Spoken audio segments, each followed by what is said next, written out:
नमस्कार दोस्तों, आप सभी लोगों का स्वागत है ट्रिकी मैथ्स एजुकेशन अड्डा पर। मेरे प्यारे साथियों, अभी हम डिस्कस करने वाले सुपर 30 टेस्ट सीरीज के अंतर्गत हमारा अगला पेपर सॉल्यूशन। उम्मीद करता हूं इससे पहले के पेपर सॉल्यूशन आप लोगों को जरूर अच्छे लगे होंगे और आप लोगों ने जरूर उन सेशंस को देखा होगा। साथ ही प्यारे दोस्तों, आज से आप लोगों के लिए लगातार 9 से 10 दिन के लिए आर.एस. अग्रवाल का सेशन कंटिन्यू चलेगा शाम को 6 बजे, ताकि जो भी बचे हुए अर्थमेटिक के टॉपिक है हम उनको कंप्लीट कर लें। अगर और भी मान लीजिए कोई टॉपिक रह भी जाएगा तो हम उस टाइम को और फिर उसको थोड़ा और एक्सटेंड कर देंगे, उसमें कोई दिक्कत वाली बात नहीं। ठीक है, चलिए तो सभी का वेलकम ट्रिकी मैथ्स एजुकेशन अड्डा पर। एक बार सब लोग सेशन को ज्वाइन कर लीजिए। साथ ही सभी साथियों को नवरात्रा के इस पावन पर्व की बहुत सारी अनंत शुभकामनाएं। सेशन की शुरुआत की जाए, सबके सब साथी बताइए। साथ ही मेरे प्यारे दोस्तों, आप सबको पता होगा कि आज से आप लोगों के जो भी मैथ्स के बैचेज है, इन सभी बैचेज के ऊपर जो भी आप ज्वाइन करना चाहते हैं उन पर 85% ऑफ रखा गया है। 85% ऑफ। तो जिनको भी मैथ्स का बैच ज्वाइन करना है, प्रॉपर वीडियो क्वालिटी के साथ रिकॉर्डेड फॉर्मेट में सारे सेशंस अपलोड होंगे, कोई भी प्रकार का डिस्टर्बेंस नहीं होगा, आपके मॉक टेस्ट की सुविधा उपलब्ध रहेगी, पीडीएफ नोट्स पढ़ने की सुविधा उपलब्ध रहेगी, शानदार आपके topic by topic videos with previous year questions. इन सब चीजों का ध्यान रखते हुए आपके पास बैचेज उपलब्ध है बहुत ही न्यूनतम से न्यूनतम फीस के साथ। अब तक की जो सबसे न्यूनतम फीस है वो आज आप लोगों के लिए कर दी गई है। आज से अगले 9 दिनों तक ये डिस्काउंट आप लोगों के लिए रखा जाएगा और उम्मीद करते हैं कि आप लोग जरूर इन बैचेज को ज्वाइन करें। चलिए सेशन की शुरुआत की जाए। एक बार सब लोग यस का मैसेज लिख दीजिए, सारे के सारे साथी, कि हम सेशन की शुरुआत करें।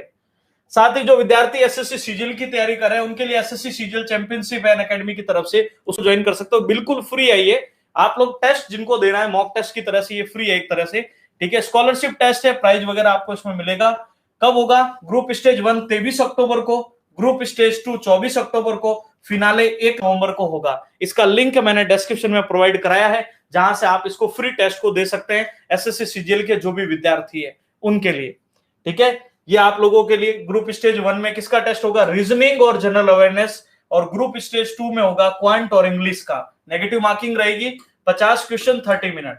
फिनाले में आपके 100 क्वेश्चन 60 मिनट होंगे और चारों सब्जेक्ट रीजनिंग, मैथ्स, जीके और इंग्लिश, इसमें भी नेगेटिव मार्किंग आपके रहेगी। तो आप ज्वाइन कर सकते हैं, प्राइज वगैरह भी है आप लोगों को। यहाँ पर जो विनर होंगे उनको स्कॉलरशिप के रूप में मिलने वाले हैं।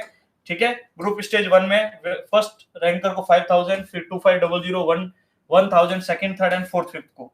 अगर फिनाले में फर्स्ट रैंकर से उनको 10,000, सेकंड थर्ड को 5,000 और फोर्थ एंड फिफ्थ को 2,000, जो एसएससी सीजीएल के इस टेस्ट में रैंक लाते हैं अच्छी खासी। फर्स्ट रैंक वालों के लिए, सेकंड थर्ड वालों के लिए, फोर्थ एंड फिफ्थ वालों के लिए। ओके, चलिए अब सेशन की शुरुआत करते हैं हम लोग हमारे सुपर 30 के इस इंपॉर्टेंट वीडियो सेशन की। सब लोग बताइए, शुरुआत की जाए इसकी। अब अच्छे से दिखाई दे रहा है सबके सब साथी? बताओ एक बार, फिर मैं आगे सेशन स्टार्ट करता हूं। एक बार प्रॉपर्ली बताइए, दिखाई दे रहा है आपको?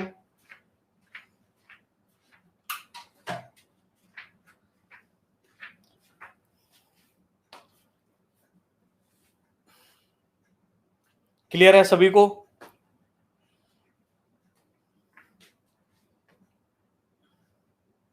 ठीक है, ओके। तो फर्स्ट क्वेश्चन हमारे सामने है 589 प्लस 187 का होल स्क्वायर, 589 माइनस 187 का होल स्क्वायर, और यहां पर 589 और 187। आपको ये चीज तो क्लियर हो चुकी है कि यहां पर दो चीजों का रिपीटेशन बार बार हो रहा है। किसका? 589 और 187 का। इस रिपीटेशन को कैसे समझना है, ध्यान दीजिएगा। इसको इस प्रकार से अप्लाई करना है। ये बन रहा है a प्लस बी का होल स्क्वायर, ये बन रहा है a माइनस बी का होल स्क्वायर, और बटे में देखो इन दोनों का मल्टीपल आ रहा है, तो क्या बना बताओ? ab। तो अब बताइए a प्लस बी का होल स्क्वायर क्या होता है जब इस ब्रैकेट को ओपन करेंगे? a square B square plus 2ab, और माइनस में इसका क्या होता है? a square plus B square minus 2ab। Number लिखने की भी आवश्यकता नहीं है, और बटे में क्या है? ab। अब आप बताइए, मैंने आपको हमेशा बता रखा है जब दो समान साइन का गुणा होता है तो रिजल्ट हमेशा प्लस आता है, और जब भी दो ऑपोजिट साइन का मल्टीपल होता है तो रिजल्ट हमेशा माइनस आता है। वापस कह रहा हूं, जब दो समान साइन का गुणा होता है तो रिजल्ट प्लस आता है, और जब भी दो ऑपोजिट साइन का गुणा होता है तो रिजल्ट हमेशा माइनस आता है। ओके, चलिए तो यहां पर इस चीज को क्लियर करते हैं हम लोग। प्लस माइनस, इस सीरीज को मैं ब्रैकेट को ओपन कर रहा हूं, प्लस माइनस माइनस हो जाएगा, प्लस माइनस ये भी माइनस हो जाएगा, लेकिन माइनस माइनस प्लस हो जाएगा। अब क्या होगा, प्लस का ए स्क्वायर माइनस का ए स्क्वायर प्लस का बी स्क्वायर माइनस का बी स्क्वायर, 2ab और 2ab टोटल कितना हुआ 4ab, और बटे में भी कितना है ab है, तो आप बताओ कैंसिल हो गया, तो फाइनली रिजल्ट कितना बना 4 बना। अब बताओ ये नंबर कहीं पर काम आए क्या, ये चीज आपको यहाँ पर अप्लाई करनी थी। दो फॉर्मेट का क्वेश्चन बनता है, फिक्स है ये चीज, ये दो फॉर्मेट में प्रश्न बनता है कि कभी कभी यहाँ ए बी लिखा होता है और कभी आता है बटे में ए स्क्वायर प्लस बी स्क्वायर। जब बटे में ए स्क्वायर प्लस बी स्क्वायर आता है तो यहाँ प्लस का साइन होता है बीच में, तब रिजल्ट 2 होता है, और जब यहाँ माइनस का साइन हो और बटे में मल्टीपल हो तो रिजल्ट हमेशा 4 होता है। ये दोनों फिक्स वैल्यू होती है, हमेशा ध्यान रखना। जो एसएससी के विद्यार्थी होते हैं वो इन क्वेश्चंस को बहुत बार पढ़ते हैं, उनको ये सारी चीजें क्लियर भी हो जाती है। लेकिन रेलवे वाले विद्यार्थियों, ये क्वेश्चन आपके सिंप्लीफिकेशन में बन सकता है, तो आपको एकदम इस चीज को क्लियर रखना है। क्या आगे बढ़ सकते हैं सब लोग बताइए, कोई कंफ्यूजन नहीं है? आगे चलते हैं। अब देखो ये क्यूब के फॉर्मेट का एक प्रश्न है हमारे पास, इसको कैसे अप्लाई करते हैं। 73 इंटू 73 इंटू 73, तो ये बना अपना ए क्यूब, माइनस 10 इंटू 10 इंटू 10, तो ये बना बी क्यूब, बटे में 73 इंटू 73 ए स्क्वायर, 73 इंटू 10 तो बना ए बी, और 10 इंटू 10 तो बना बी स्क्वायर। बताओ इस बात में कोई कंफ्यूजन है क्या? अब A cube minus B cube क्या होता है, इसको जब ओपन करते हैं तो A minus B A square plus A B plus B square. वैसे इसको मैं डायरेक्ट भी बताया था, आपको अच्छे से पता होगा, A square plus A B plus B square. अब क्या होगा बताओ, ये दोनों तो कैंसिल हो गए, रिजल्ट क्या बचा ए माइनस बी, ए अपना 73 था, बी अपना 10 था, 73 माइनस 10 तो रिजल्ट कितना 63। अब यहाँ पर मैंने ब्रैकेट बनाने की ट्रिक भी बताई थी, उससे भी आप इसको डेफिनेटली सॉल्व कर सकते हैं। बाकी रिजल्ट हमें 63 मिल रहा है और आराम से इसको आप क्लियर कर सकते हैं। इतना गुणा बाकी जरूरत ही नहीं थी आपको एग्जाम में। बहुत जने अब क्या सोचेंगे, मैं 73 इंटू 73 इंटू 73 करूंगा, फिर 10 इंटू 10 इंटू 10 करूंगा, पेपर खत्म हो जाएगा तब तक। तो क्या करना है, अगर यहाँ प्लस का साइन हो तो रिजल्ट को प्लस करना है, माइनस का साइन, लेकिन क्यूब का फॉर्मेट बनना चाहिए और बटे में ये वाला फॉर्मेट आपको दिखाई देना चाहिए। डेफिनेटली 2-4 ऐसे प्रश्न मिला लोगे ना, तो मैं कंफर्म कह रहा हूं आप खुद इस प्रकार से आंसर दोगे। क्लियर है? आगे बढ़ सकते हैं, चलिए ये क्वेश्चन है नेक्स्ट हमारे पास। 4 की पावर a इक्वल टू 5, 5 की पावर b इक्वल टू 6, 6 की पावर c इक्वल टू 7, 7 की पावर d इक्वल टू 8 हो तो श्रीमान एबीसीडी का मान क्या होगा? तो सभी ज्ञानी प्राणी बोर्ड पर ध्यान दें। काफी दिन हो गए आपका फोटो वोटो नहीं बनाया ना, सभी ज्ञानी प्राणियों सुनिएगा।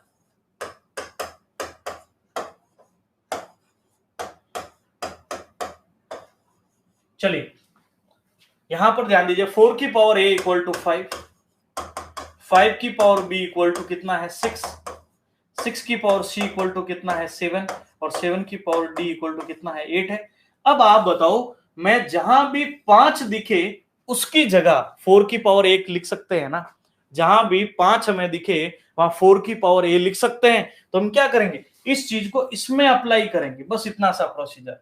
तो यहां पर ये जो वैल्यू है 5 की, इसको यहां पर रखेंगे। तो सबसे पहले 5 की वैल्यू आ रही है 4 की पावर a, तो मैंने यहां रखा 4 की पावर a, और आप बताओ पहले से ऊपर लगी हुई पावर क्या है, b है। मैंने सिर्फ 5 की वैल्यू को यहां रखा है जो ये थी, और बराबर में आ रहा है 6, कोई तकलीफ नहीं है। ठीक है, अब इसको बोली मिटा दोगे, समझना था सिर्फ इस बात को। ठीक है, अब जहां मुझे 6 दिखेगा मैं ये वैल्यू रख सकता हूं, तो ये 6 की जगह मैं रखूंगा। 4 की power a into B, A B बन चुका है क्योंकि इस ब्रैकेट का मतलब गुणा होता है। अब बताओ 4 की पावर ए बी का मान मैं किसके बराबर रख दूं, 7। अब मुझे जहां भी 7 दिखेगा मैं उसकी जगह ये वैल्यू रख सकता हूं। ठीक है, और ऊपर पहले से यहाँ पावर सी थी, तो हो चुका है 4abc, तो हो चुका है 4abc, और पहले से पावर कौन लगी ऊपर d, और आप बताओ बराबर में कितना है 8। तो यहां से a b c और d का गुणा होकर क्या बनेगा abcd, तो मैं यहां लिख दू 4 की पावर abcd बराबर 8 हो गया। क्या दोनों के आधार समान है क्या? नहीं, तो हमें बेस इक्वल करना पड़ेगा, और अगर आधार समान कर लिए तो आधार समान करने पर तुलना कर सकते हो, कंपैरिजन। तो मैं इसको कह सकता हूं 2 की पावर 2 ABCD, और बराबर में मैं 2 की पावर 3 बोल सकता हूं। अरे भाई ये 2 का स्क्वायर होता है और ये 2 का क्यूब होता है। अब क्या होगा, आधार समान है तो घाते भी क्या होगी, समान। 2 ABCD बराबर 3, तो ABCD का मान कितना आ जाएगा, ABCD हो जाएगा 3/2, यानी मैं कह सकता हूं 1.5। तो जिन्होंने भी 1.5 सोचा है वो बिल्कुल एकदम राइट आंसर बन जाएगा। क्लियर है मेरी बात? लिख दीजिए एक बार इसको बढ़िया से, जल्दी से लिख दीजिए, फिर हम बढ़ते हैं आगे की ओर। समझ में आ रहा है सभी को? एक बार इसका मैसेज लिखिए सबके सब साथी कि बिल्कुल डेफिनेटली समझ में आ रहा है। फिर अगले प्रश्न की ओर चल सकते हैं हम लोग।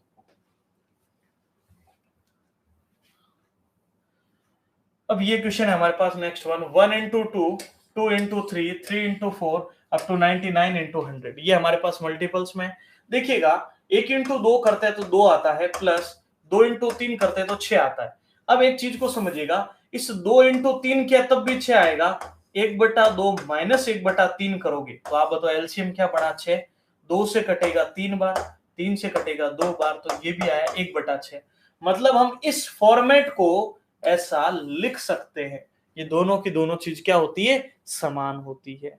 क्लियर है मेरी बात? तो ये चीज हम क्या करेंगे, इसको हम लोग अप्लाई करेंगे यहां पर। सबसे पहले देखिएगा, 1 इंटू 2 को मैंने लिखा 1/1 माइनस 1/2, साइन बीच में किसका है? प्लस का, चलिए प्लस। 2 इंटू 3 को मैंने लिखा 1/2 माइनस 1/3, साइन बीच में किसका है? प्लस का। 1/3 माइनस 1/4, फिर साइन किसका है? प्लस का। ऐसे के ऐसे 1/99 माइनस 1/100। अब बताओ यहां तक की बातें क्लियर हो चुकी है? आराम से लिख सकते हो ना, कोई कंफ्यूजन नहीं है। अब ध्यान दीजिएगा, ये श्रीमान माइनस के थे, ये ज्ञानी प्राणी प्लस का था, ये माइनस का, ये प्लस का, ये माइनस आगे प्लस का, फिर माइनस, फिर आगे प्लस का, कैंसिल होता जाएगा। तो वैल्यू बची 1 माइनस 1/100। तो देखिए 100 एकम 100, 100 में से 1 गया, 99/100। तो जिन्होंने भी ये आंसर सोचा है वो बिल्कुल एकदम राइट आंसर होगा। लिख दीजिए बढ़िया से, फिर हम चलते हैं आगे की ओर। स्क्रीनशॉट लेते रहिएगा ताकि कोई तकलीफ, कोई दिक्कत आपको ना आए। चलो ले लिया स्क्रीनशॉट, आगे बढ़ सकते हैं।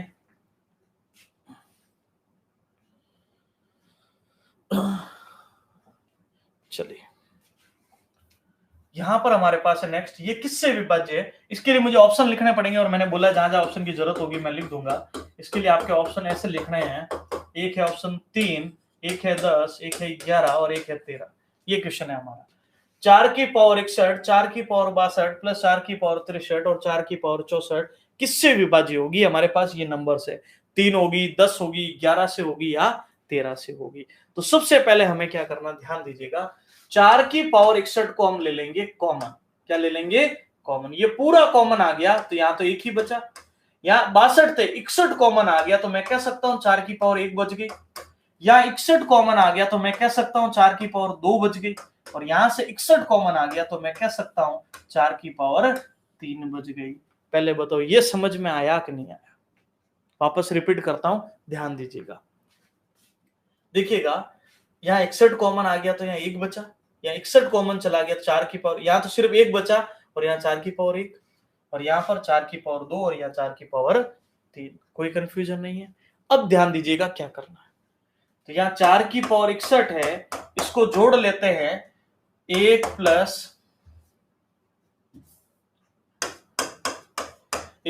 4 का स्क्वायर 16, 4 का क्यूब 64, इनको जोड़ लीजिए। 16 4 20 और 1 21 और 64, 64 और 21 को जोड़ेंगे आएगा 75। 4 की पावर 61 इंटू 75। अब आप बताओ 75 को हम कह सकते हैं 15 इंटू 5, कोई तकलीफ है क्या? और यहाँ 4 है तो 4 को हम 2 इंटू 2 लिख सकते हैं। तो यहां से हमारा एक फैक्टर बनेगा जो 10 से विभाजित आराम से हो सकता है। अरे भाई 5 का भाग 10 में भी दोगे 2 बार, 2 का भाग इसमें वापस चला जाएगा, तो डेफिनेटली हमारी संख्या किससे विभाजित हो जाएगी? फिर 10 से विभाजित हो जाएगी। 5 का गुणा किसी भी सम संख्या से करोगे तो एक जीरो का निर्माण होगा, और जीरो का निर्माण होता है मेरे प्यारे साथियों, तो जिन संख्याओं का इकाई अंक जीरो होता है तो वो किससे डिविजिबल होती है? 10 से। ये ऑप्शन पर डिपेंड करता है, इसलिए हमने ऑप्शन, अगर ऑप्शन में यहाँ ध्यान रखना, ऑप्शन ऐसा होता ना, ये 5 है, ये 15 है, ये 10 है, ये मान लीजिए 12 है, ये आ गया मान लीजिए 13 है, और आपसे पूछ ले इनमें से किससे विभाज्य नहीं होगी, तो देखो 5 से भी होगी, 15 से भी होगी, 10 से भी होगी, लेकिन 13 से विभाज्य नहीं होगी। क्लियर है? तो मेरे हिसाब से इस चीज को क्लियर कर लीजिएगा। वापस सुन लीजिएगा, ये हो गया 1, ये 4, ये 4 का स्क्वायर 16 और ये 4 का क्यूब 16 इंटू 4 64, 64 और 16 को जोड़ लीजिए कितना बन जाए? अच्छा 85 बन रहा है ना, 75 नहीं 85, 85 बन रहा है, तो 17 इंटू 5 लिख देना, 17 इंटू 5, 16 4 20 और 21, हाँ 21 है तो 85 कर दीजिएगा इसको, 85, 17 इंटू 5। तो ये संख्या किससे विभाज्य होगी? ये 5 से भी हो सकती है, 17 से भी हो सकती है, 2 से भी हो सकती है, 4 से भी, ये कुछ जो फैक्टर्स बनेंगे इनसे डिविजिबल हो जाएगी। ठीक है, तो अभी वाली कंडीशन में 10 से हो सकती है, क्योंकि यहाँ 5 है और यहाँ सम संख्या है, तो डेफिनेटली 10 से डिविजिबल हो जाएगी। ओके, आगे बढ़ सकते हैं, बताइएगा। अब इसका एडिशन हमें पता करना है, 51 से 100 तक का। हमें ये नहीं बोला गया कि भाई 1 से 100 तक का लाओ या 1 से 1000 तक का, हमें बोला मिडिल में अगर हम एडिशन करें तो हमारा एडिशन कितना बनेगा। तो सबसे पहले ध्यान दीजिएगा, मिडिल में हम लोग यहां से 100 तक का पूछा है, अगर आप 100 तक का लाओगे, 1 से 100 तक की संख्याओं का योग, तो वो होता है n into n+1 divided by 2। तो आप बताइए 100 इंटू 101 बटा 2, 2 से कैंसिल आउट हुआ 50 और मल्टीपल करेंगे तो 50-50 बना। अब आप बताओ, अगर ये 50-50 लाए, ये तो 1 से 100 तक का आया, जबकि हमें 1 से 100 नहीं पूछा है, हमें तो बोला 51 से 100 कितना होगा। तो क्या करेंगे, ध्यान दीजिएगा, हम क्या करें, 51 से शुरुआत हो रही है, तो कहां तक की काउंटिंग हमारे काम में नहीं आ रही है, 50 तक की। तो हम एक काम करते हैं, 1 से 50 तक का एडिशन लाते हैं, 50 इंटू 51 बटा 2, अरे भाई n इंटू n+1 बटे में 2, 2 से 25 बार, 25 से कम 25, 2 125 और 2 27, 1275 हो जाएगा। अब आप बताओ, अपने पास 1 से 100 तक के बच्चे थे, एक क्लास में 100 तक के बच्चे, उसमें से हम बोले भी 1 से 50 रोल नंबर वहां से हट जाइए, तो उस क्लास में बच्चे कौन से, उस क्लास में बच्चे कौन से, 1 से 50 रोल नंबर हट जाएंगे तो उस क्लास में 51 से 100 ही बचेंगे। तो हम क्या करेंगे, इसमें से इस वैल्यू को घटा लो, तो देखिए 10 में से 5 गया 5, 14 में से 7 गया 7, या 9 में से 2 गया 7, और यहाँ पर 4 में से गया 3, 37 75। तो जिनका भी आंसर 3775 आ रहा है वो बिल्कुल एकदम राइट आंसर होगा। लिख लीजिए बढ़िया से इसको।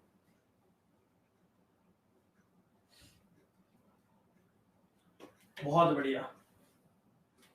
फास्ट कैलकुलेशन नहीं होती है, कुछ मल्टीपल के रूल सीखिए, स्क्वायर और क्यूब को याद कीजिए, छोटी छोटी, और एक ही इलाज है, बस प्रैक्टिस। आप लोग जितना प्रयास कर सकते हो अपने एंड से क्वेश्चंस को मिलाइए, वही है आपके पास एकमात्र, कोई रामबाण इलाज दूसरा कुछ भी नहीं है कि आप घोट के पियोगे और कैलकुलेशन फास्ट हो जाएगी।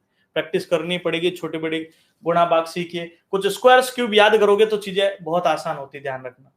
ठीक है, चलिए, 2 की पावर 60 है, 3 की पावर 48 है, 4 की पावर 36 है और 5 की पावर 24 है। हमें बोला भैया सबसे बड़ी संख्या बताओ। एक इंपॉर्टेंट बात सुनो, क्या एग्जाम में 2 का मल्टीपल 60 बार आप कर सकते हो क्या? 2 का मल्टीपल बोले 60 बार करो, नहीं पॉसिबल होगा।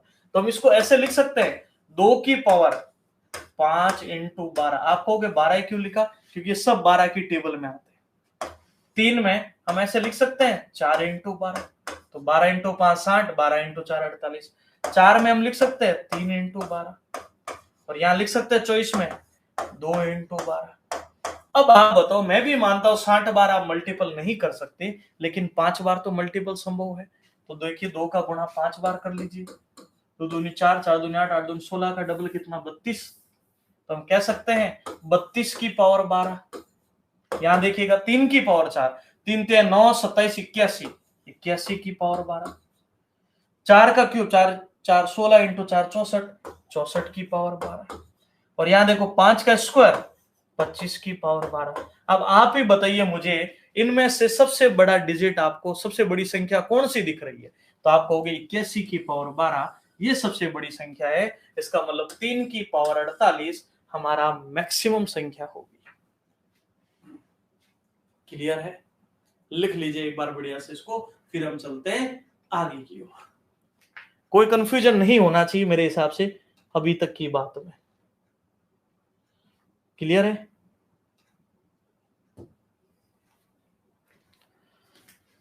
चल सकते हैं आगे की ओर, बताइए। बहुत बढ़िया, ठीक है, सबको क्लियर हो चुका कॉन्सेप्ट मेरे हिसाब से। आगे बढ़ते हैं।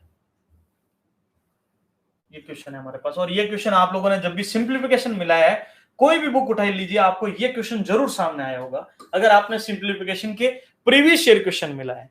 ध्यान रखिएगा इस चीज को। तो ध्यान दीजिएगा, सबसे पहले 2 प्लस 2 इंटू 2, यहां पर हम क्या करेंगे, बोर्ड मास का नियम याद है, bracket of divide multiple addition subtraction, divide multiple addition subtraction of यानी का, और ब्रैकेट है ही छोटा ब्रैकेट, मंझला ब्रैकेट, बड़ा ब्रैकेट। अब ब्रैकेट हमारे पास नहीं लेकिन का तो है, 1/2 ये वाली बात, फिर 1/2 ये वाली बात। श्रीमान इसको सॉल्व करते हैं पहले। 2 plus 2 into 2, 2 divided by 2, 1/2 divide, तो एक एकम 1, 2 दूनी 4, 1/4 बना। और यहां देखो 1/2 प्लस 1 और 2 दूनी 4 बना। अब आपको एक इंपॉर्टेंट बात समझनी है, जब भी भाग के साइन को गुणा में चेंज करते हो तो संख्या का मान उलट जाता है। अगर हम जैसे ही इसको गुणा में चेंज करेंगे तो बताओ 4/1 बनेगा, 2 से ये कटा 2 बार, इसका एलसीएम लोगे तो ये कितना बना 4, 2 से कटा 2 बार, 4 से कटा 1 बार, 3/4, ये आया 3/4 और ये आया 2/1।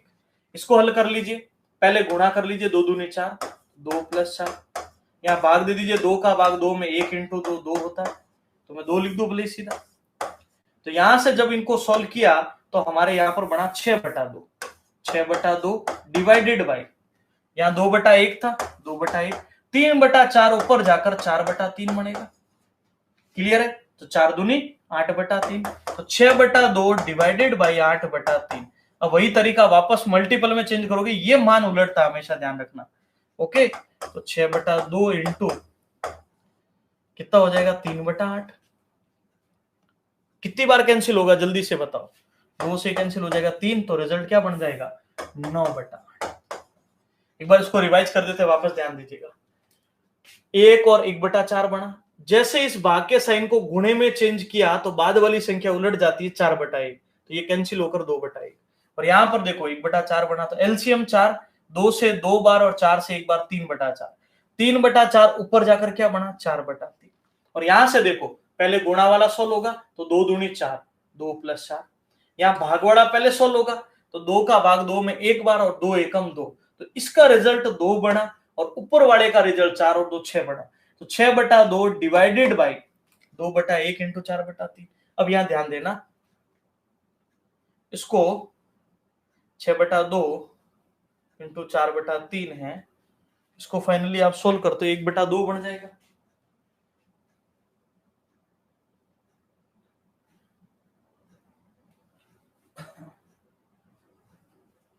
इसको आप ऐसे सोल्व कर सकते हो और चाहो तो, इसको 2 1/2 6/4, 4 से 4 कैंसिल,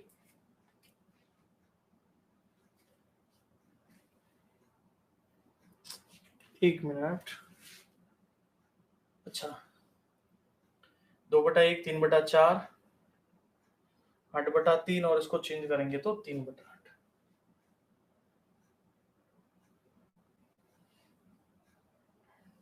इसको पूरे को एक साथ सोल्व कर लिया, 2/1 का रिवर्स बन गया, 2/1 का रिवर्स कर लेंगे, यहां से 2/1 और ये 3/4 ऊपर बना 4/3, तो यहां से बन जाएगा 8/3। ठीक है, और डिवाइड के साइन को जैसे गुणे में चेंज किया 3/8, 6 से 3 बार, 3 इंटू 3 रिजल्ट कितना 9/8।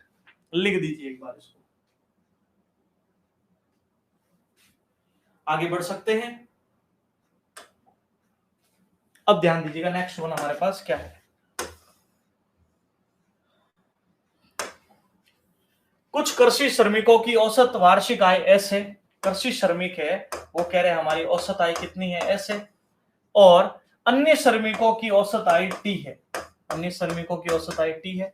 कृषि श्रमिकों की संख्या अन्य से 11 गुणी है, कृषि वाले जो है वो अन्य से कितने हैं 11 गुणे हैं, कृषि से कितने गुणे 11 गुणे, तो आप बताओ 11:1 बना। तो सभी श्रमिकों का औसत बताओ, तो आप बताओ कृषि श्रमिकों का औसत वेतन क्या था एस, तो 11 इंटू एस करोगे तो 11s आ जाएगा, और इसका कितना था टी, तो 1 इंटू टी करोगे तो 1t आ जाएगा। तो सभी का लाना है, तो राशियों का कुल योग 11s plus 1 into T, T बनेगा, बट राशियों की कुल संख्या 11 और 1 कितना हो जाएगा 12। तो फाइनली आपका उत्तर आएगा 11s plus T upon 12, 11s plus T upon 12। लिख दीजिएगा एक बार इसको।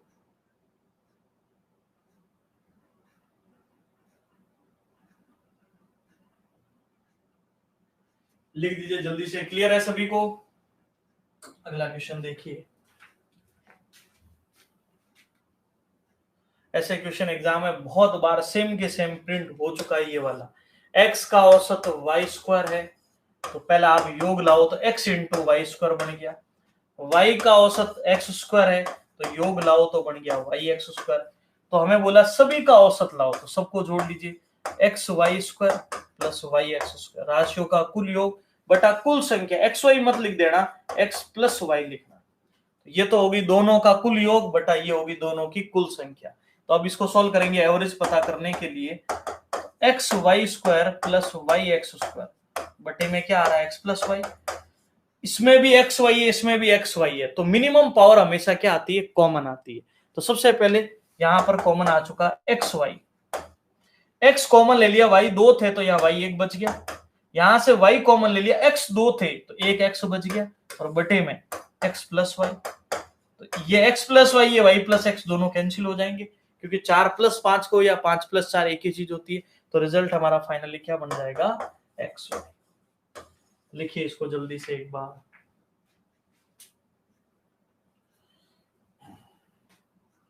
बहुत बढ़िया, जिनका भी आंसर ये बना है एक्स वाई, वो बिल्कुल एकदम सही उत्तर होगा। ओके, चलिए आगे बढ़ते हैं।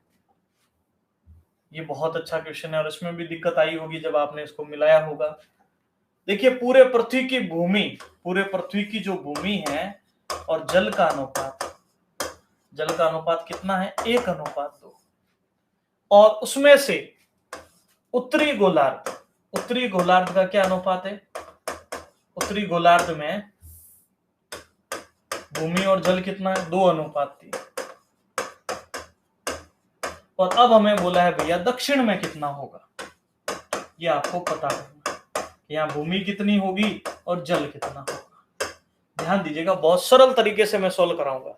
ये क्वेश्चन दिक्कत आया होगा, तो सबसे पहले करेंगे क्या, ध्यान दीजिएगा, इन दोनों को बराबर करेंगे। तो तरीका क्या होता है, 3 और 2 5, तो यहाँ भैया 5 से गुणा कर लो, और यहाँ 1 और 2 होता है 3, तो इधर 3 से गुणा कर लो, तो दोनों क्या हो जाएंगे, इक्वल। तो देखो 5 एकम 5 अनुपात 5 दूनी 10, और यहाँ देखो 3 दूनी 6 अनुपात 3 तिया 9। बताओ अभी तक की बात में कोई तकलीफ है क्या, हमने सिर्फ दोनों को इक्वल किया है।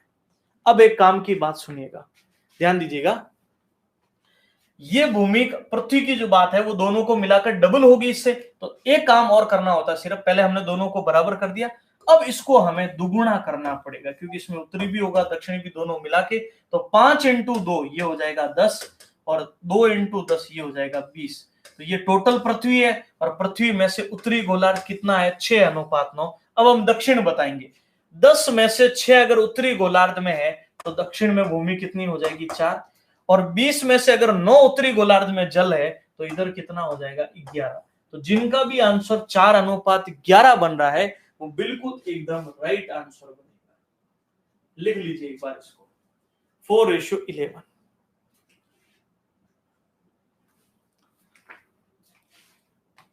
आज थोड़ा मन नहीं है पढ़ाई करने का, चलो आपका मन नहीं है तो किसी और का मन होगा पढ़ाई करने का, वो पढ़ाई कर लेगा, लग जाएगा आपकी जॉब की जगह। समझ रहे हो, बहाने मत बनाओ, एग्जाम का टाइम चल रहा है, प्रयास करो, जितना एफर्ट लगा सकते हो। आप लोगों के लिए 11-12 बजे तक हम क्लास ले सकते हैं, तो आपको खुद को भी कम से कम इतनी समझदारी होनी चाहिए। ओके, बाकी आप समझदार हो, ज्यादा अब नहीं कहेंगे। ओके, वापस सुनिएगा, ये 1:2 है, ये 2:3, टोटल जोड़ा तो यहाँ 5 से गुणा, यहाँ टोटल जोड़ा तो यहाँ 3 से गुणा। ठीक है, तो यहाँ ये 2 से गुणा इसलिए किया क्योंकि देखो ये तो हमने दोनों को इक्वल तो कर दिया, लेकिन इसको डबल इसलिए किया क्योंकि इसमें दोनों शामिल, उत्तरी गोलार्ध भी दक्षिणी गोलार्ध भी, ताकि अब इस मात्रा में से अगर हम एक मात्रा घटा ले तो हमें दूसरी मात्रा मिल जाएगी। क्लियर है, तो इस वजह से यहाँ 2 से गुणा किया हमने। आगे बढ़ते हैं,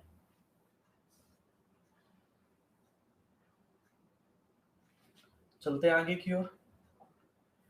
ए और बी में सोने और तांबे मिश्र धातु है, धातुओं का अनुपात 7:2 और 7:11 है। एक में 7:2 है और एक में 7:11 है। मिश्रित करके एक नई तीसरी मिश्र धातु सी बनाने के लिए मिश्रित धातु बराबर मात्रा पिघलाई जाए तो सी में सोने और तांबे का अनुपात, इसको टोटल जोड़ लीजिए, 7 और 2 9 हो गया, इसको टोटल जोड़ लीजिए, 7 और 11 18 हो गया। ये आपके सोने और तांबे का अनुपात, ये सोना है और ये क्या है, तांबा। यहाँ पर भी ये सोना है और ये क्या है, तांबा। तो क्या करेंगे हम लोग, सोने में सोना इंक्लूड कर देंगे। तो सबसे पहले देखिए 7/9 प्लस 7/80 और तांबे में तांबा 2/9 प्लस 11/18। ये चीज हमने फॉलो की है। ये आपके गोल्ड हो चुका है और ये आपका तांबा हो चुका है। क्लियर है? ये प्रोसीजर करना है सिर्फ। एलसीएम लोगे तो 18/9 से 2 7 दूनी 14 प्लस 7। यहाँ भी एलसीएम लोगे 18 तो 9 से 2 2 दूनी 4 प्लस 11, 18 से 18 कैंसिल तो 21:15। तो रिजल्ट आ जाएगा आपका 7:5। अच्छा 1 मिनट, सही है ना? 9 से 2 7 दूनी 14, 14 और 7 21, 9 से 2 2 दूनी 4, 11 4 15, 3 से 7 3 से, यही है ना? 7 5 ही आ रहा है, 21 15 बिल्कुल 7 5 ही आ रहा है सभी का उत्तर।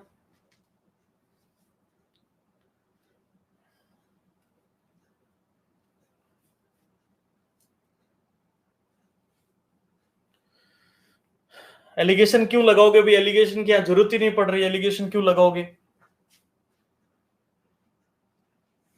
आगे बढ़ते हैं। एलिगेशन नहीं लगाना। एलिगेशन में थर्ड रेशियो होता तो एलिगेशन की एक नया रेशियो बनाना होता ना, तब एलिगेशन लगाते। या नया रेशियो बनाना ही नहीं है। एक चुनाव में उम्मीदवार 40% वोट प्राप्त करता है, एक को 40%, और 298 मतों से पराजित हो जाता है, क्योंकि दूसरे को 60 मिले होंगे। और आप बताओ हार जीत का अंतर आपके हिसाब से कितने का? 20%। तो आप बताओ 20% किसके बराबर है? 298। तो 1% की वैल्यू कितना? 298/20। और हमें बोला है कि कुल कितने मत है, तो कुल 100% होंगे। क्या करेंगे? 298/20 इंटू 100। तो 20 से 100 कटा 5 बार, 8 5 40, 4 45 और 4 50, 4 10 और 4 1490। कुल वोटों की संख्या हो जाएगी 1490। तो जिनका भी आंसर आ रहा है 1490 बिल्कुल एकदम सही होगा। क्लियर है? बहुत बढ़िया। लिख लीजिए एक बार जल्दी से।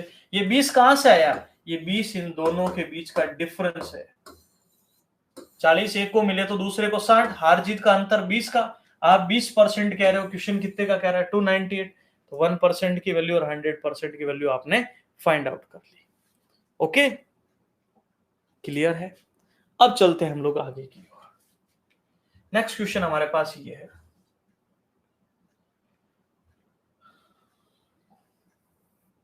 एक गांव की जनसंख्या 20,000 है। पहले इसमें 20% की वृद्धि होती तथा दूसरे वर्ष 30% की वृद्धि होती है, तो 2 वर्ष बाद क्या हो जाएगा? तो पहले 20 की वृद्धि हुई, तो आप बताओ 100 से बढ़कर गांव में अब कितने हो गए? 120। अगले साल 30 की वृद्धि हुई तो 100 से बढ़कर हम कहां पहुंच गए? 130। अगले साल 10 की कमी होती तो 100 से 10 की कमी होते ही 90 हो जाता। क्लियर है? चलिए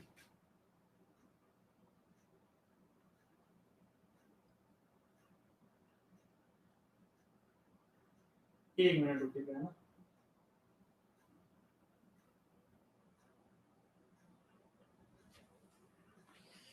चलिए 2 4 का मन नहीं लग रहा है तो बाकी बच्चों को परेशान करते हैं ना, तो फ्री करना जरूरी है। देखो 4 0 से 4 0 कैंसिल। अब देखिएगा 13 इंटू 12 होता है 156 का दुगुना। 156 का दुगुना कर लीजिए। 6 दूनी 12, 10 और 11, 2 और 1 3, और भी जीरो कितने बचे? ये तो आ जाएगा रिजल्ट 31,200। लिख दीजिए एक बार इसको। तो जिनका भी आंसर 31200 आ रहा है वो बिल्कुल एकदम सही होगा। क्या हम आगे की ओर बढ़ सकते हैं? बताइए। चलेगा। एक साइकिल बी को 10% ला पर बेची, बी ने उसे सी को। अगर आपको पता हो सीएचएसएल का जो भी एग्जाम चल रहा है उसमें बहुत सारे ऐसे क्वेश्चंस पूछे गए हैं, जिन्होंने सीएचएसएल दिया है उनको अच्छे से पता होगा। ओके, यहां पर ध्यान दीजिएगा। एक साइकिल ए ने बी को, जैसे एक साइकिल है ये हमारे पास, यहाँ क्या क्या ए ने बी को बेची, बी ने सी को बेची और सी कह रहा भैया मैंने 264 रुपए दिए, तो ए की लागत क्या थी? तो ए ने सबसे पहले आप बताओ बी को 10% लाभ पर बेची, तो 100 वाली साइकिल उसने कितने में बेची होगी? 110। बी ने आगे 20% लाभ पर बेची सी को, तो 100 वाली साइकिल 120 में बेची होगी, और लास्ट में इसने कितने रुपए चुका दिए? 264। जीरो से जीरो कैंसिल। अब आप बताओ 11 इंटू 12 132 होता है, और बटे में 100 बराबर में कितना हो गया? 264। अब आप बताओ 132 बटा 100 उधर जाकर क्या बनेगा? तो ए की वैल्यू आ जाएगी 264 इंटू 100 बटा 132।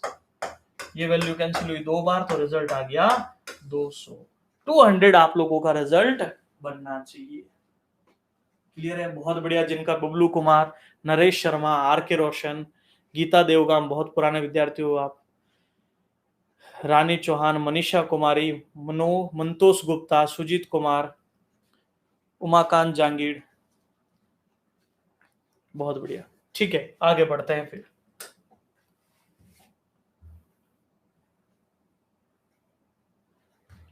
अगला क्वेश्चन, एक व्यक्ति ने एक वस्तु 20% हानि पर बेची, यदि वो 200 रुपए ज्यादा पर बेचता तो उसे 5% का लाभ होता। वो कह रहा है पहले तो मैंने 20% हानि पर बेची, लेकिन अगर वो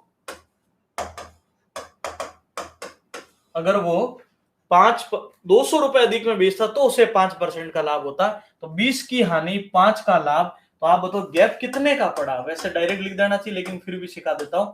20 की हानि 80, 5 का लाभ 105, तो गैप कितने का पड़ा? 25। हम कह रहे 25% और वो कह रहे कितने का? 200 ज्यादा मिलते। तो 1% कितने का पड़ा? 8 का, और 100% कितने के पड़ेंगे? 800 के। तो आपकी कॉस्ट प्राइस कितनी आ जाएगी? 800। ये 25% क्या है? ये दोनों के बीच का डिफरेंस है। भाई आपको डिफरेंस की पहचान कहां से होगी? इतने रुपए अधिक मिलते और इतने रुपए कम मिलते, ये दोनों के बीच के डिफरेंस को दर्शाता है। लिख लीजिए एक बार जल्दी से। ओके, आगे बढ़ते हैं। नेक्स्ट क्वेश्चन हमारे पास, 10 का क्रय मूल्य 15 के विक्रय मूल्य के बराबर है, तो लाभ या हानि का प्रतिशत होगा। इसका तो डायरेक्ट तरीका आपको बता रखा है। 10 का कॉस्ट प्राइस 10 इंटू क्रय बराबर 15 इंटू विक्रय। जब भी ये गुणा में हो तो एक दूसरे के क्या होंगे? ऑपोजिट होंगे। क्या होंगे? ऑपोजिट। तो आप कह सकते हैं क्रय हो गया 15 और विक्रय हो गया 10। सॉल्व करके भी लिख सकते हो कि भाई 5 के पहाड़े में 2 बार, 5 के पहाड़े में 3 बार, 2 3 का ऑपोजिट 3 2। तो 15 से 10 में आप कहोगे 5 का नुकसान, कितने पर? 15 पर, गुणा 100। 5 से 15 घटा 3 बार, और 100 बटा 3 होता है 33 से 1 बटा 3% हानि होगी। लिख दीजिए एक बार इसको जल्दी से। 33 से 1 बटा 3% की क्या होगी? हानि हो जाएगी। क्लियर है? आगे बढ़ते हैं।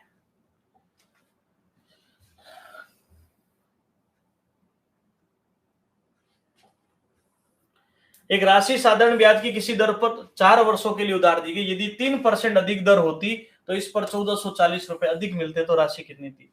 4 साल के लिए उधार दी और हर साल 3% ज्यादा होती, तो आप बताओ टोटल कितने परसेंट हमें ज्यादा यूनिट मिलता?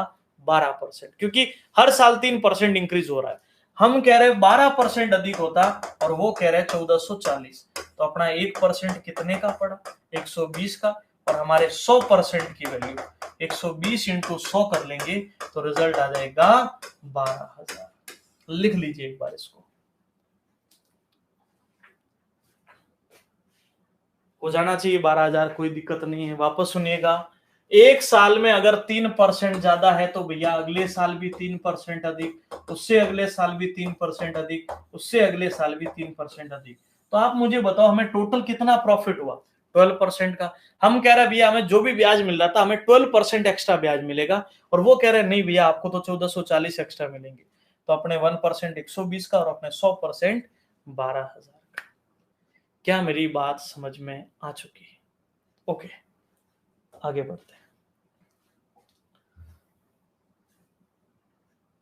नेक्स्ट क्वेश्चन है 19th हमारा, साधारण ब्याज की एक निश्चित दर से कोई राशि 7 वर्ष में अगर दुगुनी हो जाती है तो उसी ब्याज की दर से कितने वर्षों में 4 गुनी होगी? अगर आप एनटीपीसी के प्रीवियस ईयर क्वेश्चन देखोगे तो मैं कहूंगा कम से कम 5 से 7 क्वेश्चन प्रीवियस ईयर में इस टाइप के बने थे अलग अलग शिफ्ट के दौरान। जब आपके पास प्रीवियस ईयर क्वेश्चन की बुक हो तो जरूर देखिएगा उसे। तो कैसे सॉल्व करना? 7 वर्ष में 2 गुना हो गया तो कितने समय में ये 4 गुना हो जाएगा। तो जब मैंने साधारण ब्याज पढ़ाया था, आपको हमेशा बोलता हूं दोनों ब्याज और दोनों समय क्या रखने हैं, बराबर, क्योंकि जितना समय होगा उतना ही क्या लगेगा, ब्याज। दोनों समय और दोनों ब्याज बराबर रखे। तो पहला समय मैं कह रहा हूं 7 साल है, दूसरा मुझे पता करना है पहला ब्याज कितना है। गलती से भी 2 मत रख देना। अरे भाई यहां पर बोला 2 गुना हो गया, तो 2 गुना हो गया तो ब्याज 1 यूनिट बना, और 4 गुना जब राशि हुई तो ब्याज 3 यूनिट बना। समझ में आई बात। कल को बोले कि राशि 8 गुना होगी तो ब्याज 7 बना, 7 में 6 बना और 6 में 5। तो यहां से ब्याज बना, पहले में दुगुना होने में 1 और यहाँ पर 3, वज्र गुणा कर लीजिए, t इंटू 1 तो t, 7 इंटू 3 तो 21, तो रिजल्ट आएगा 21 वर्ष। दर पता करने की जरूरत ही नहीं पड़ेगी अगर आप इस ट्रिक को फॉलो करते हो तो। नहीं तो दूसरा तरीका यह है कि भैया आप पहले दर लाओ, ये तो आंसर आ चुका हमारा, इतना ही है। दर लाओ, दर कैसे, 1 से दुगुना हुई तो ब्याज इंटू 100 बटा मूलधन इंटू समय। समय कितना था, 7 साल, बट्टे में जाना पड़ेगा, ध्यान रखना।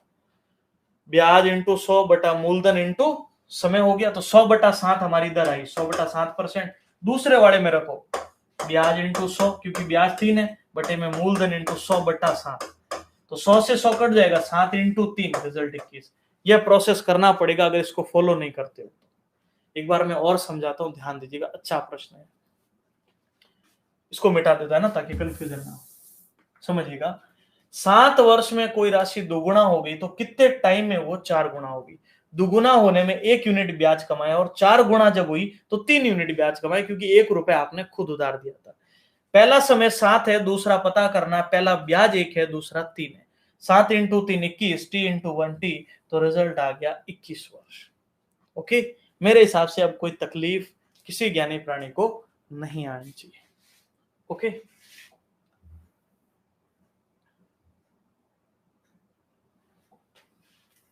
बहुत ही अच्छा सा प्रश्न। एक आदमी के पास 1,20,000 रुपए की राशि छोड़ी, जो 14 वर्ष और 12 वर्ष के उसके 2 पुत्रों में इस प्रकार विभाजित की जानी है कि प्रत्येक के 18 वर्ष की आयु प्राप्त करने पर बराबर राशि मिले। यदि ब्याज की दर 5% प्रति वर्ष की दर से साधारण ब्याज मिलता हो तो इस समय छोटे पुत्र का हिस्सा क्या होगा। बहुत तगड़ा प्रश्न, ध्यान दीजिएगा कैसे इसको सोल्व करना है। 1 मिनट के लिए बोर्ड पे ध्यान देना है। हमारे पास टोटल हमारा राशि है कितना बताओ, 1,20,000। अब हम बात करते हैं गणना की। एक है हमारे जो लड़का है वो है 14 साल का, एक लड़का इसमें बोला गया है 12 साल का, और वो कह रहे जब ये 18 साल के हो जाए तब इनको बराबर राशि। मुझे तो ये बताओ 14 साल वाला कितने साल ब्याज कमाएगा, तो आप सब लोग कहोगे 4 साल, और 12 साल वाला मैं कहूं तो आप कहोगे ये 6 साल ब्याज कमाएगा। कितने साल ब्याज कमाएगा, 6 साल।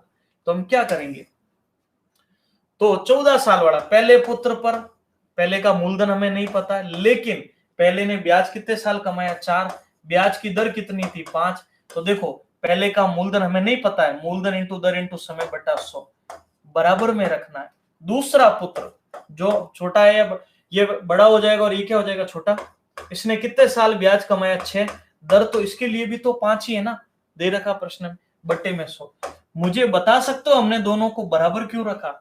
वो कह रहा है ना कि जब वो 18 वर्ष की आयु प्राप्त करे तो उन्हें बराबर राशि मिले। समझ में आई बात, बराबर राशि उनको मिलनी चाहिए। तो आप बताओ 5% की दर से 4 साल का ब्याज कितना बनेगा, 20, और 5% आयु प्राप्त करने पर उनको समान राशि मिले। आप यहां से बताओ पहला पुत्र कितना ब्याज कमाएगा, 5% की दर से 4 साल में 20 यूनिट। तो आप बताओ पहले पर 100 पर 20 यूनिट का ब्याज हम कहां पहुंचे, 120 रख सकता हूं मैं। और दूसरे पुत्र ने 6 इंटू 5 कितना ब्याज कमाया, 30, तो मैं 30 रख सकता हूं। तो अब बताइए हम कहां पहुंचे, 130। ये दोनों आपस में क्या होंगे, बराबर होंगे। क्लियर है सभी को, 0 से 0 कैंसिल, ऑपोजिट हो जाएंगे, रेशियो बन जाएगा 13:12। जोड़ लीजिए टोटल 25, 25 अनुपात कितने के बराबर है, 1,20,000। तो अपना 1 अनुपात 25 इंटू 400, 25 इंटू 8 200, 48,000 यही बनेगा। देख लीजिएगा एक बार, 25 इंटू 400 8 और फिर 000। अब यहाँ 1 यूनिट 48,000 का किसका पूछा है, छोटे पुत्र का हिस्सा, छोटा पुत्र ये वाला था, 48,000 इंटू 12 कर लो, 0 0 0, 12 इंटू 8 96, 9, 12 इंटू 4 48 और 9, 48 और 9 57। तो रिजल्ट आ जाएगा, एक मिनट, एक जीरो कम कर देना यहाँ पर, आ जाएगा 57,600, 48 बार कटेगा। तो जिनका भी आंसर 57,600 है वो बिल्कुल एकदम क्लियर होगा। तो मेरे हिसाब से इसमें कोई कंफ्यूजन नहीं होना चाहिए।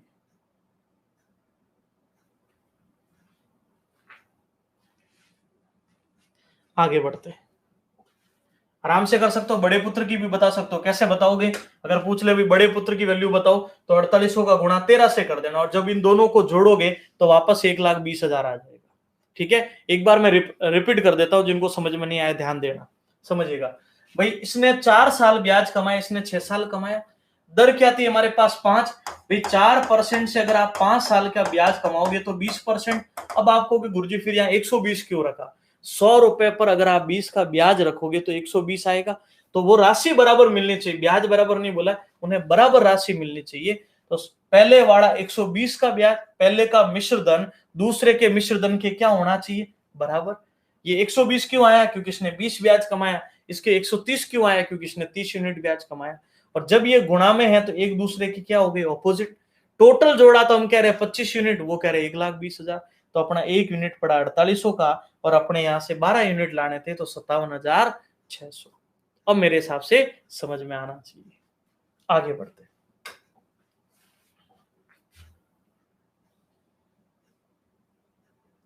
नेक्स्ट क्वेश्चन है हमारे पास। यदि किसी भिन्न के अंश में 20% की वृद्धि उसके हर में 5% की कमी करे तो भिन्न का मान 5/2।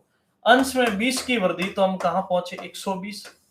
हर में नॉमिनेटर डिनोमिनेटर इंग्लिश में लिखना चाहो तो लिख देना, मैं सीधा मारवाड़ी भाषा में लिख रहा हूं। 5% की कमी तो कहां पहुंचे? 95। तो परिणाम क्या बन जाना चाहिए? 5/2। तो पहले के सामने पहली भिन्न रख दी, दूसरे के सामने दूसरे, अंश के सामने अंश और हर के सामने हर। क्लियर है? चलिए, 5 के पहाड़े में 24 बार, 5 के पहाड़े में 19 बार, इन दोनों को उधर भेजेंगे, अंश बटा हर 5/2। अब आप ही बताओ, 24/9 19 उधर आकर क्या बनेगा? 19/24। तो आ जाएगा 95/24 दूना 48, 95/48, 95/48। मेरे हिसाब से कर सकते हो ऐसा प्रश्न। क्लियर है? काफी प्रश्न है, अभी नींद वगैरह मत लेना, ठीक है? नींद आए तो बता देना मुझे। आ रही है? आधी क्लास के बाद हमेशा पूछता हूं आपसे कि नींद भी नहीं आ रही है। चलिए, थोड़ा सा एफर्ट लगा लो, अभी थोड़ा प्रयास करो कि जितना आप पढ़ रहे थे ना उससे अब थोड़ा 1 घंटा 2 घंटा ज्यादा पढ़ो। हो सकता है थोड़ी बहुत नींद कम रहे, पर अब करना पड़ेगा। आप कहते हैं ना अभी नींद कम रहती है तो वैसे अगले दिन शेड्यूल खराब, पढ़ने वाले चाहिए भी, ठीक है? अच्छी पढ़ाई करोगे ना, 4-4 घंटे नींद भी चलाते हैं लोग जिन्होंने क्रैक कर रखे एग्जाम्स। ओके, चलिए, एक संख्या को 10% कम किया जाता है और परिणामी संख्या को 20% कम किया जाता है। तो पहले तो वो कह रहे हैं हम 10% कम करेंगे, तो भैया 100 से हम 90 आ गए। और फिर कह रहे हैं परिणामी को हम 20% कम करना चाहते हैं, तो अब आप बताओ 90 का 20%। अरे भाई 90 का 20%, 1%, 2 जीरो कैंसिल, 9 दूनी 18, तो 18 यूनिट कम कर लीजिए। चलो 18 यूनिट कम कर लिया हमने। 90 में से 10 गए 80, 80 में से 8 गए, तो आ गया 72। तो अंत में कमी कितनी हुई? तो 100 वाली जो यूनिट है वो 72 हो गई। तो आप बताइए कमी कितने की हुई? 28% की कमी हुई, क्योंकि यहां पर पहले 10 की कमी हुई और आगे चल के 18 की कमी हुई। टोटल कितनी? 28% कमी हुई, 28%। इसका एक रामबाणी लाल दूसरा भी बताता हूं मैं आपको हमेशा। 10% की कमी 90, 20 की कमी 80%, 2 जीरो कैंसिल, तो 8 9 72, 72 में क्या बोलोगे? 28% कमी। क्लियर है? आगे चल सकते हैं। चलिए, ये बहुत अच्छा प्रश्न है, अभी एग्जाम में बन भी चुका है, ध्यान रखिएगा थोड़ा। और अब क्या है दोस्तों कि जब आप एग्जाम में बैठोगे और चीजों को सामना करोगे ना, तब आपको इन चीजों की अहमियत या इनकी वैल्यू समझ में आएगी कि भैया कितनी इंपॉर्टेंट बातें थी। लाइटली नहीं लेना, चीजों को अच्छे से पढ़ो। और मैं आज सुबह वाली पहली जो क्लास हुई थी उसमें भी बोला था आपको कि आप जब भी सेशन ज्वाइन करो आपके पास कॉपी पेन होना चाहिए। समझ रहे हो? ऐसा नहीं कि अंधाधुंध बैठ गए, आप सोच रहे हो कि ऐसे ऐसे समझ में आ जाएगा, बिल्कुल। कैलकुलेशन बढ़ानी है ना, सबसे बड़ी बात, कैलकुलेशन बढ़ाने के लिए तो आपको इसको फॉलो करना पड़ेगा। समझ रहे हो भाई? आपको नो डाउट ये प्रश्न आता होगा, इसमें जैसे 10 कराए, उसमें से मान लीजिए 2 प्रश्न आपको पहले से आते थे, तो 2 प्रश्न को जो आप पहले टाइम लगा रहे थे उससे थोड़ा टाइम कम करो। जितना टाइम कम करोगे एग्जाम में चीजों में हेल्प मिलती, स्पीड। ऐसा नहीं है कि आप फिर सीधा बोलना 42 का स्क्वायर कर लो तो आप डायरेक्ट उत्तर आ जाएगा, 21 का स्क्वायर कर लो डायरेक्ट उत्तर। तो उसके लिए वही है कि आपकी प्रैक्टिस अच्छी होनी चाहिए। ओके, चलिएगा। ए का 30%, बी का 0.25, सी का 1.1/5, तो एबीसी कितना होगा? चलो, ए का 30%, तो मैं कह सकता हूं 30/100% को। बी को मैं 0.25 ही रख रहा हूं, 0.25, और सी को 1/5 को मैं सोल्व करूंगा तो 0.20 आता है। अरे अभी 5 का भाग दोगे पॉइंट लगा के 20 बनेगा। इसको 30/100 को, अब बताओ, मैं 2 अंकों पर पॉइंट लगा सकता हूं, तो इसको मैंने ऐसे लिख दिया, 30/100 को मैंने लिख दिया 0.30। अब आप बताओ सबके सब पॉइंटों में हुए कि नहीं हुए? तो यहां तरीका क्या होता है, या तो सबको पॉइंट में बदल दो, क्लियर है, या सबको बट्टे में बदलो, पॉइंट हटा के 1/4 करो, यहां से परसेंट 3/10 करो इसको, या सबको परसेंट में बदलो। तो सबसे इजी हमारे लिए यही था कि भैया ये तो दिख ही रहा था, ये भाग देना सबको आता है, और सिर्फ यहां मैंने 30/100 किया तो 0.30, पॉइंट हटा, पॉइंट हटा, पॉइंट हटा। अब ध्यान दीजिएगा, 5 के पहाड़े में 6 बार, 5 के पहाड़े में 5 बार, 5 के पहाड़े में 4 बार।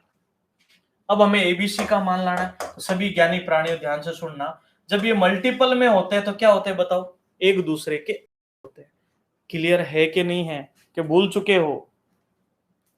तो सबसे पहले क्या करेंगे, 6-5 का ऑपोजिट 5:6, 5-4 का ऑपोजिट 4:5। तो यहां किसको बढ़ाएं बताओ? 6 को और इधर 4 को, तो 5 चौक 20, 6 चौक 24, 6 पंज 30। वैल्यू और कट रही है, 2 से कट जाएगी 10, 2 से 12, 2 से 15, तो रिजल्ट आ जाएगा 10:12:15। लिख दीजिए बढ़िया से इसको, लिख दीजिए इसको।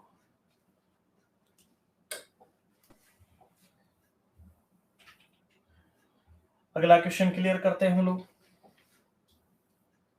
चीनी के भाव में 20% की बढ़ोतरी की गई, यदि चीनी पर किए जाने वाले व्यय को पहले जितना ही रखना है तो खपत में कितनी कमी करनी पड़ेगी? तो सबसे पहले क्या करेंगे, ध्यान दीजिएगा, चीनी के भाव में 20% बढ़ोतरी की गई, तो आप बताइए हम कहां पहुंचे? 120। अब वो कह रहे खपत में कोई कब परिवर्तन, तो भैया क्या करना, वापस सुनिएगा, 100 पर 20 की वृद्धि, हम 120 पर पहुंचे, 120 पर 20 की कमी, तो आप बताइए हम कहां पहुंचे? 100 पर। अब आप बताइए 120 से 100 लाना है, तो आप कहोगे 20 की कमी करनी पड़ेगी, कितने पर? 120 पर। और आप बताइए परसेंट के लिए गुणा किससे?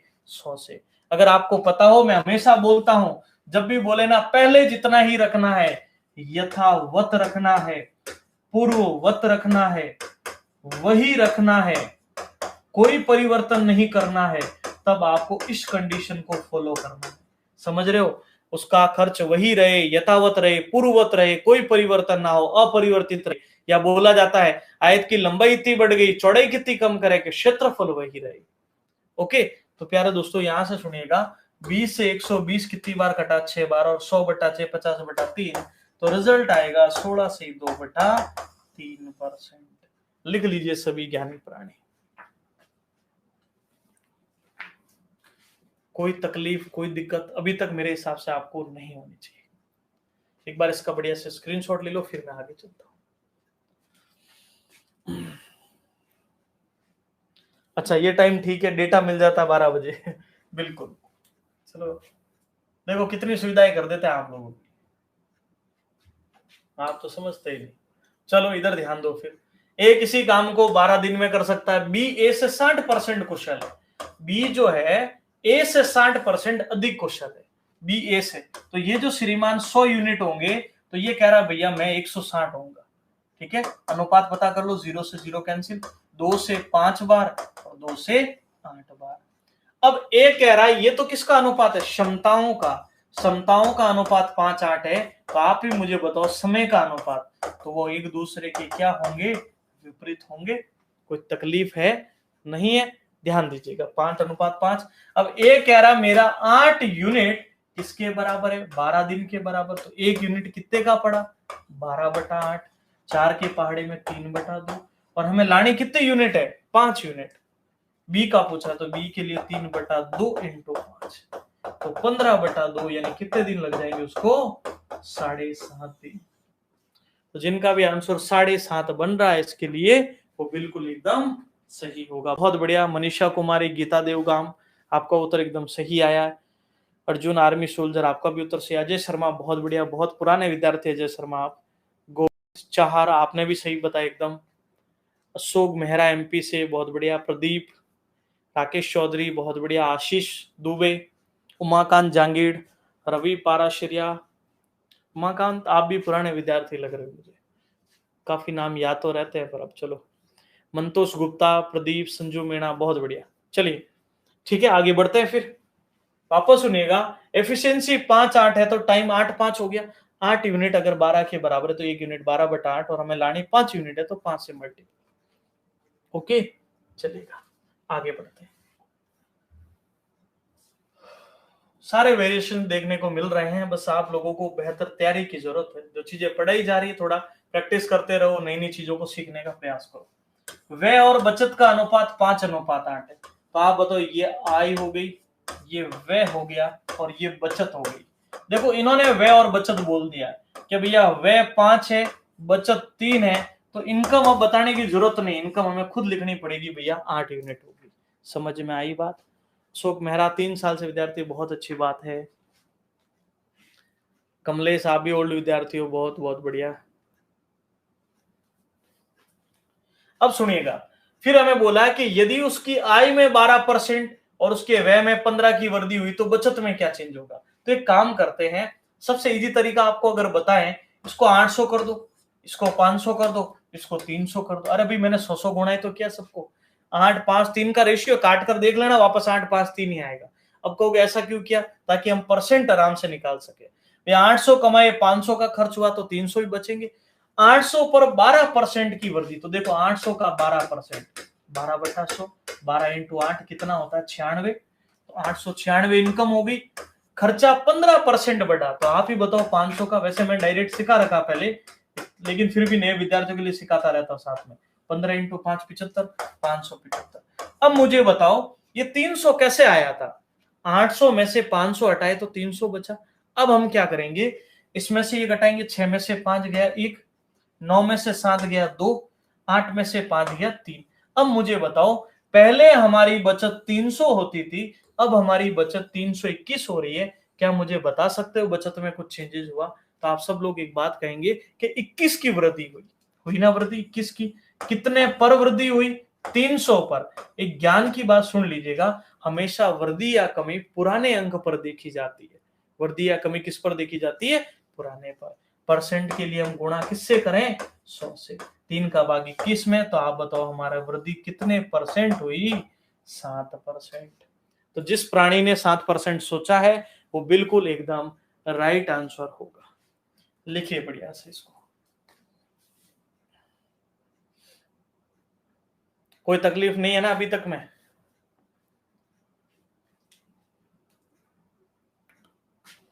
चलिए आगे बढ़ सकते हैं।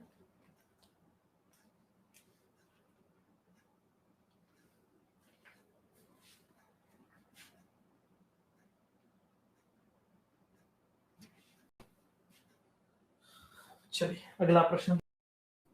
एक परीक्षा में 1100 लड़के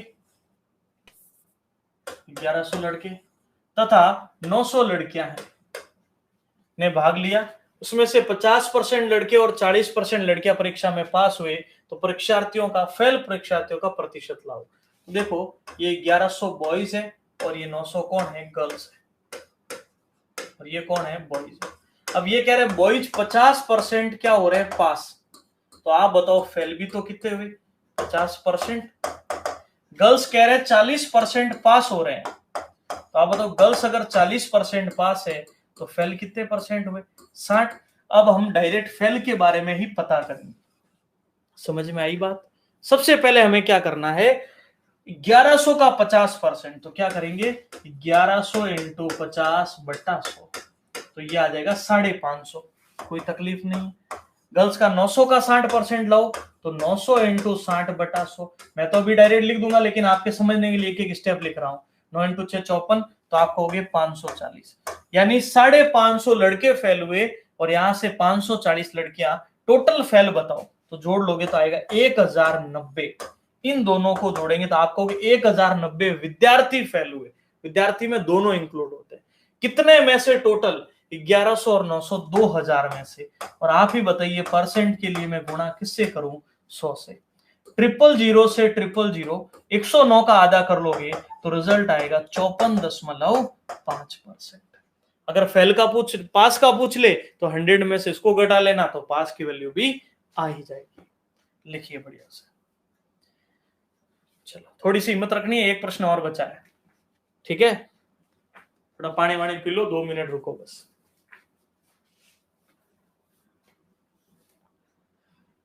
चलिए बहुत बढ़िया। एनटीपीसी के प्रश्न पढ़ना चाहते हैं तो मेरे प्यारे दोस्तों मिशन रेलवे बैच को ज्वाइन कर लो। ओके, मिशन रेलवे बैच में जितने भी एनटीपीसी और ग्रुप डी के एक एक प्रश्न, मतलब प्रतिशत में जितने भी प्रश्न बढ़े हैं ना, वो डेफिनेटली वहां पर सबके सब एनटीपीसी और ग्रुप डी में जो भी प्रश्न है वो आपको करवाया जा रहा है, तो आप बिल्कुल ज्वाइन कर सकते हो। चलिए अंतिम प्रश्न है ही नहीं, ये वाला है। ओके, चलो इतने ही प्रश्न थे हमारे।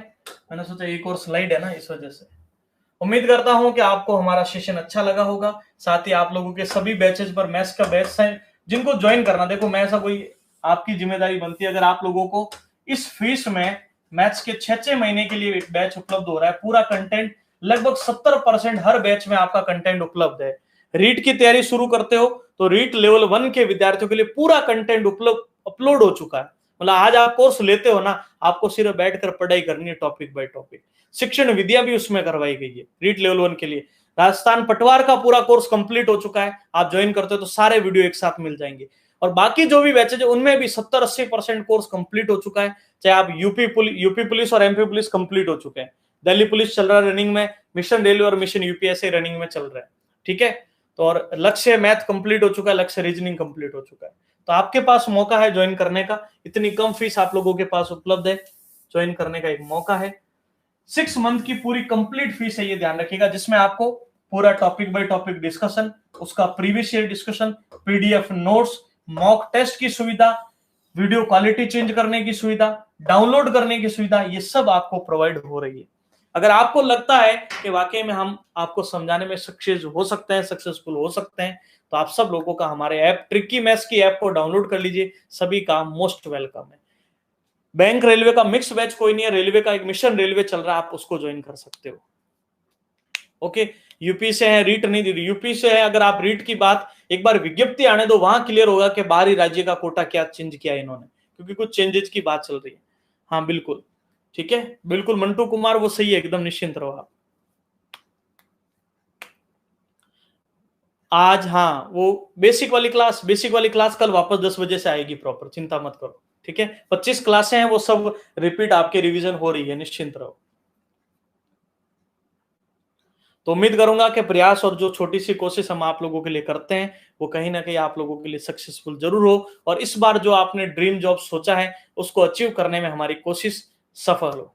बस इसी के साथ उम्मीद करते हैं कि कल भी आप लोग इस सेशन को जरूर ज्वाइन करें, और आप लोग भी जिनको भी बैच ज्वाइन करना, मैं एक ही बात कहना चाहूंगा, 2-4 दिन का वेट मत करो। अगर ज्वाइन करना है तो आज या कल में आप लोग टाइम पर उसको ज्वाइन कर लो, ताकि ये दिन आप क्यों गवा रहे हो, क्योंकि एग्जाम तो आपको पता है 15 दिसंबर जब भी ये शुरुआत हो रहा है, राजस्थान पटवार के लिए डेट डिसाइड हो चुकी है, रीट की हलचल पूरी हो चुकी है क्योंकि फरवरी में एग्जाम चल रहा है, यूपी पुलिस और यूपी लेखपाल वाले भी हलचल होने वाली है बहुत ही जल्द। तो आपके पास देखो ऐसा नहीं है कि जब विज्ञप्ति आ जाएगी तब आप पढ़ाई करोगे और एकदम से आप लोग आर्यभट्ट बन जाओगे, वो ऐसा नहीं है। टाइम पर आप पढ़ाई स्टार्ट करोगे तो चीजें रिवीजन भी कर पाओगे और बेहतर कर पाओगे। हमारे सारे वीडियो सेशंस रिकॉर्डेड फॉर्मेट में अपलोड होते हैं, किसी भी प्रकार का कोई कंफ्यूजन नहीं रखिएगा, सारी चीजें बहुत अच्छी क्वालिटी और साउंड के साथ अपलोड हो रही है। आपको सिर्फ उस सेशन में, अभी तो मैं फिर भी बातचीत कर रहा हूं आप लोगों से, उसमें वो भी नहीं होगी, सिर्फ और सिर्फ कॉन्सेंट्रेट आपका स्टडी पर होगा। जो चीजें पढ़ाई जा रही है उसको बढ़िया से रिवाइज कीजिए, पीडीएफ नोट से उसको पहले वीडियो से पढ़ना है और पीडीएफ नोट से उसका रिवीजन करना है। उम्मीद करूंगा सभी साथियों को आज का सेशन बेहतर लगा होगा। प्रयास करते रहिए, मेहनत करते रहिए, तो डेफिनेटली कह रहे हैं आप लोग सक्सेसफुल जरूर होंगे। सभी का थैंक यू, बहुत बहुत थैंक यू। आज का सेशन उम्मीद करता हूं जरूर आप लोगों के लिए यूजफुल रहा होगा। कल वापस हम लोग यही 11 बजे रखेंगे। 6 बजे आप लोगों के RS अग्रवाल की जो क्लास है वो कंटिन्यू चलेगी। बहुत बहुत थैंक यू सभी साथियों को, बहुत सारी शुभकामनाएं, और वापस मेरी ओर से सभी को नवरात्रि की बहुत बहुत अनंत शुभकामनाएं। Thank you. जय हिंद।